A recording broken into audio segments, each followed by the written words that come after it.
Heal the world, make it a better place for you and for me and the entire human race. There are people dying. If you care enough for the living, make a better place for you and for me. Hi everybody, I'm Cheryl Talley Moss. I want to welcome you to my YouTube channel. In this episode, I'm going to share with you some of my fruit trees. Now, I know I told you the other day that I would have Tuesday's fruit, but because it's spring and everything is bursting with life, every day this week, I'm going to share with you how the fruit trees look, and then I will individually share some trees or feature some trees every Tuesday. Okay, let's get started. If you like this video, please hit the like button. And if you haven't subscribed, please do so at this time. And share my video with your friends. Okay guys, here is my Redhaven Peach. And put my hand in it so you can see. It's my Redhaven Peach on a dwarf stock. And here is another Redhaven Peach on a dwarf stock. And these two trees came from Stock Brothers, and they're beginning to get some fruit buds, as you can see there, and that one, and I see one on this tree. I'm not expecting any fruit. These trees are young, so I'll maybe let one or two pieces fruit if they do. Okay, so now I'm gonna go right over here and show you my Sunglow Nectarine tree, and it's on a dwarf stock as well, and it's in the raised bed with the two Redhaven Peach, and you can see we have a little fruit. Some growing right there, a piece right here. This tree is young as well, so I'm only going to let maybe 5 or 6 pieces of fruit, grow. So these trees are doing well now, but they weren't doing really good when I had them in containers. We just get real, we have real rainy periods here in North Texas, and so I decided to put them in a raised bed, and they are doing much better in the raised beds. I thought I'd just show you that. Isn't that pretty? Okay. All right, so moving on. Here are 3 stone fruit trees. This one is the Sunglow Nectarine, and those 2 over there, 1, 2 are Redhaven Peach trees. These aren't trees, but they grow kind of like them. These are banana plants, and there are 11 here that survive the winterization. And I think I mentioned in a previous video that I usually cut them down to 2 feet tall. And last year was the first time I had bananas to form, and they had to ripen off of the plant because of freeze. So that was coming. So this year I decided I'm not going to cut them down. I'm just going to allow them to grow and to see if I can get the fruit to mature faster in the season. So yeah, we have 11 pups that are waking up, and we'll see what happens. I'll be bringing you updates on these 11 banana pups, and as you can see, they're leafing out now. Usually the first few leaves will be a little misshapen, and usually I take off the when I take off the cover, I remove the little mini greenhouse. But this year I decided to just let it stay in place because it's difficult to get it over the plants. So yeah, I think it looks real good. It being banana plants look really good. Okay. And here is one of the volunteer sunflowers I found growing in the wood chips. It's had survived freezing temperatures in this side yard, and so I gathered them and planted them, and this is just one of the zinnias, the many beautiful zinnias that I'm growing. Just thought I'd show you that. Now let's move over to here. This right here is a wild mulberry tree. It's one of the trees that I got for $5 from a merchant on eBay. And I put the tree in a container just to see what it would do. I took the weakest looking one and put it in a container. And here is the strongest one. I put it in the ground. And as you can see, it's about 7.5 feet because my privacy fence is 6 feet high. So the plants in the ground, or the trees I should say in the ground, are doing much better. These 2 half 55 drums is a tree. I think it's a plum, guys. I lost the tag. It's in the ground.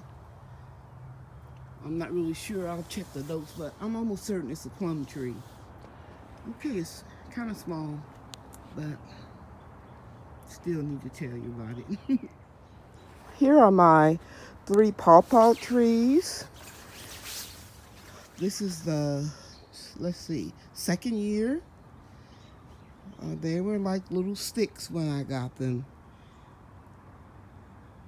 And let me move in closer so I can give you the names of them.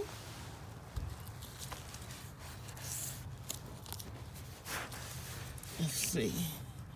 This one is called SAA Overleese.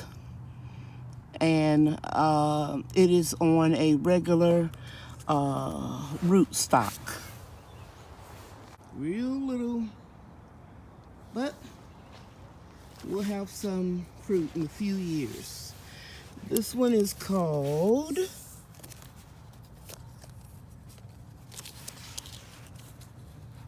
Pennsylvania Golden Paw Paw, and again it is grafted on a regular root stock. And this one right here is called, oh goodness, yeah, Sunflower.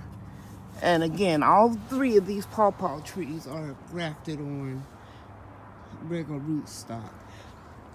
The Pennsylvania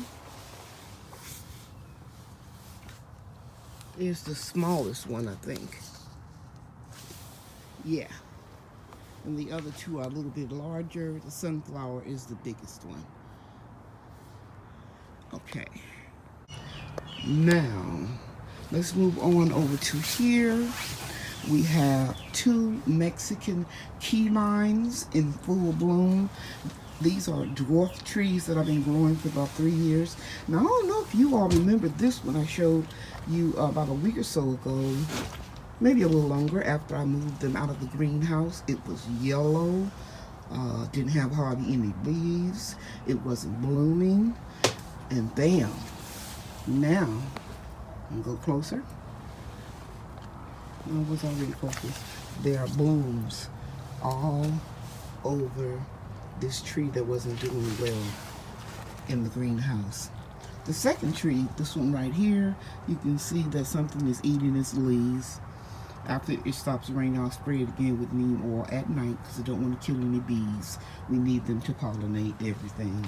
But this tree right here is doing much better than the first one I just showed you. So those are 2 Mexican key lime trees. And if you didn't know, Mexican key lime fruit It's yellow when ripe. Okay. Now, here are, right here and right over there, these are my improved Meyer Lemons. They're getting a little too much water right now because we're in a rainy period, but they still doing very well. They're blooming and producing fruit like crazy. Lots and lots of fruit. We had a really generous harvest last year, so we're expecting a good harvest this year. A lot of fruit. Okey-dokey. These are my 2 dwarf improved Meyer Lemons. Loaded with... Now here is my Colomondin tree. This is the tree that I got from U.S. Citrus. It was only 12 inches tall when I got it, and now it is about 5.5 feet. Now, don't be alarmed about these yellow leaves. It's not a deficiency. They're new leaves, and as the tree continues to grow and the leaves get older, it'll green up. And this tree now is putting on, I guess you call these spikes. They hurt. Thorns, that's it, thorns. And which is the indicator that it may fruit this year. Lots of thorns. Colomondin tree. It's a citrus tree. It's an orange-like tree, and it came from U.S. Citrus online, and they're based in Texas. It's also in a container, and it is my Miho Satsuma, and it has, I guess you could say it has surprised me the most this year. This is the first year that it is fruiting and blooming, and I've had it 2 years, and I'm very, very excited to see it covered with fruit, and we're going to see what it yields. I'll be bringing you updates. Very, very beautiful tree. It's very exciting to see the tree that you've been nurturing for several years all of a sudden start to bloom. Sometimes you can get a little discouraged and think, is it really going to happen? Is it ever going to produce any fruit? Hopefully we'll get some fruit this year. If not, I'm just going to keep doing what I'm doing, and I'll expect some fruit next year. Okey-dokey. Miho Satsuma. Here are the last 2 trees in the group. I consider them citrus, even though some people don't, because they have a citrusy flavor. They are called Soursops, and I've been growing these 2 trees from seeds for 3 years. January made it 3 years. And this is my miracle fruit. It can't really survive in this climate outdoors, so I have to keep them in the house or the greenhouse when temperatures are 40 degrees or below. And they're doing good. I brought them in the house last night because it got down to, I think, 43, and I don't want to take any chances. Any temp 40 degrees or below will kill the roots. So it's a challenge keeping these trees alive in the greenhouse and in my home, my grow room during the winter, but it's worth it because this tree has been proven. If you just drink the leaves in tea, actually they kill free radicals in your body that cause cancer. And since I am a cancer survivor, 28 years, I try to grow things after I research them and to make sure that they have some benefits, some medicinal benefits. So this is why I'm growing Soursop. I'll feature them later on, and I've done it not too long ago showing what the fruit looks like and what illnesses that it can help. For example, it can kill some cancer cells in liver and in the breast. So that's the last two soursops. Now actually I have more trees. I'm going to show you two that I'm growing from seeds, but it's not fruit. Some of my strawberries, I have 1, 2, 3, 4, 5, 6, and 1, 2 boxes over there with all those onions. And they are wakening up. I don't consider them, each one of these, a number in the fruit tree. It's crazy how this funny little shaped strawberries grow from the winter. But they're turning red, and I'm certainly going to be eating them. I've been eating a few of them almost every day. There's one right there. Okay. So I count the strawberries as one. Sitting in these antique chairs that remind me of my grandmother, and that's why I bought them. These are what I call mimosa trees. They can be very invasive, but they can bring a lot of pollinators to the yard because they have beautiful flowers. So I'm not really sure where I'm going to put these. I'll probably put one in my front yard, and then I'll probably put one at the very back of my food forest, because the roots can be invasive. I know that, but I still like the way the tree looks, and I'm very blessed that they stayed outside. They were dormant all year, and probably all winter, and they came back, and they are beginning to bud up all along the stem of the tree trunk, and I can't wait for these trees to put on flowers in a few years. They can and will grow 36 inches in 1 year. This seed was started January 2019, and it has grown like crazy. Both of them have put on over 36 inches in 1 year. This concludes my series of my fruit trees, vines, and bushes. I previously already showed you my muscadine vines and Concord grapevines, and I lost several fruit trees over the winter, and I lost 2 blueberry bushes, but I'm thankful for what I do have, and I appreciate you taking time out of your schedule to watch this video. If you like this video, please hit the like button, and if you haven't subscribed, please do so at this time, and share my video with your friends. The end.